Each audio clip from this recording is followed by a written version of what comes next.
আজি আমি মঙ্গলদৈ চিপাঝাৰ সমষ্টিৰ যি বৰ্ডাৰ সীমান্ত যি অঞ্চল বিশেষকৈ ব্ৰহ্মপুত্ৰৰ মানে লগত সংলগ্ন অঞ্চলসমূহ ৰৌমাৰী পঞ্চায়ত চাউলখোৱা পঞ্চায়ত ইত্যাদি আমি বিভিন্ন আমাৰ বিধায়ক আমাৰ দুইজন বিধায়ক আমাৰ প্ৰাক্তন বিধায়ক সকলোৱে আমি আহি এই বিপদৰ সময়ত ৰাইজক এষাৰ মাত দিবলৈ আহিছোঁ।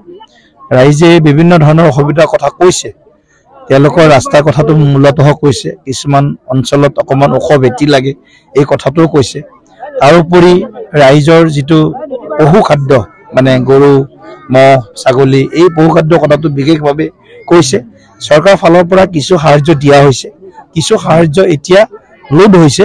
এতিয়া ইয়াৰ আহোঁতে হয়তো 1-1.5 ঘণ্টা লাগিব, যিহেতু ৰোড কানেকশ্যন নাই, ৰাস্তা অকল মাত্ৰ নাৱেৰে অহা, গতিকে জল মানে পথে আছে অকল।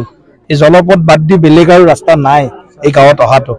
এটা অঞ্চল বাচি গ'ল যেতিয়া আমি গৰুকুটিৰ এই মথাউৰিটো নিৰ্মাণ কৰিলোঁ যোৱা বছৰ, তেতিয়া ৰৌমাৰী পঞ্চায়তৰ সেইফালৰ পাৰ্টটো বাচি গ'ল, কিন্তু এইফালৰ পাৰ্টটো এতিয়া বেছি ক্ষতিগ্ৰস্ত হৈছে এইবাৰ।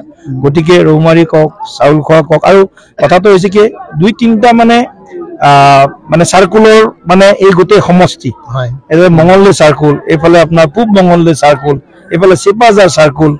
গতিকে এই চাৰ্কুলবিলাকৰ যিহেতু বানপানীটো এনেকুৱা হয়, ব্ৰহ্মপুত্ৰই কেতিয়াবা এফালে খহাই লৈ যায়, কেতিয়াবা আনফালে আকৌ পলস পেলাই সেইফালে আকৌ চৰ কৰি দিয়ে। গতিকে সেই অঞ্চলত মানুহখিনিক আকৌ থিতাপি লয়। গতিকে মানুহখিনি কোনটো চাৰ্কুলৰ আচলতে অন্তৰ্ভুক্ত এই কথাটো অকণমান অসুবিধা। এই মুহূৰ্তত উলিওৱাটো কেতিয়াবা গাঁওবুঢ়াসকলক ইনফৰমেশ্যন লৈ থাকোঁ, তেওঁলোকে কৰি আছে, কিন্তু সাহায্য যিমান পাৰে চৰকাৰে তৎপৰতা দিয়াৰ কাৰণে চেষ্টা কৰিছে। মুখ্যমন্ত্ৰী মহোদয়ে নিজে গোটেইখিনি তদাৰক কৰি আছে, আমিও আজি সকলো আহিছোঁ।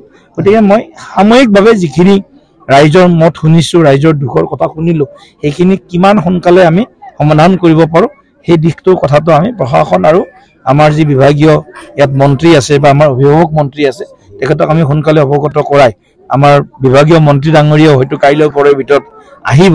গতিকে আমি ভাবিছোঁ কি এই অঞ্চলৰ মানুহ বানপানীৰ লগত অভ্যস্ত ক'লেও ভুল নহয়, কিন্তু কাৰণ বানপানী এওঁলোকৰ মানে প্ৰতি বছৰৰ মানে এওঁলোকৰ মানে এটা আলাই আথানিৰ নিচিনা হৈছে, লগৰীয়া নিচিনা হৈছে। গতিকে তথাপিও মানুহখিনিৰ এই দুৰ্দশাটো কিমান দিনলৈকে আমি এনেধৰণে তেওঁলোকক এটা স্থায়ী সমাধানৰ কথাটো চিন্তা কৰিব লাগিব। গতিকে মই ভাবোঁ আমাৰ চৰকাৰে, কেন্দ্ৰীয় ৰাজ্য চৰকাৰে এই বিষয়টো গুৰুত্ব সহকাৰে লৈছে, আৰু ৰাইজক সাময়িকভাৱে যিখিনি সকাহ দিব লাগে এইখিনি দিয়াৰ ব্যৱস্থা আমাৰ প্ৰশাসনৰ ফালৰ পৰা কৰা। চৰকাৰৰ যিটো ৰিলিফ মেনুৱেল আছে সেইমতে ৰিলিফ দি থকা হৈছে, আৰু বান ক্ষতিগ্ৰস্ত যি ধৰণৰ আমাৰ কাৰোবাৰ কিমান বিঘা মাটিত কি খেতি কৰিছিল, কাৰোবাৰ পুখুৰীৰ কিমান মাছ ওলাই গ'ল বা পুখুৰী ক্ষতিগ্ৰস্ত হ'ল, চৰকাৰী কিছুমান ষ্টেণ্ডাৰ্ড এটা তেওঁলোকৰ এটা ৰেট আছে, সেইমতে আমি ৰাইজখিনিক, কাৰোবাৰ যদি সম্পূৰ্ণ ঘৰ ধ্বংস হৈছে তেতিয়াহ'লে মানে 99,000 টকা এটা লাভ কৰে, এতিয়া 1,20,000 হৈছে,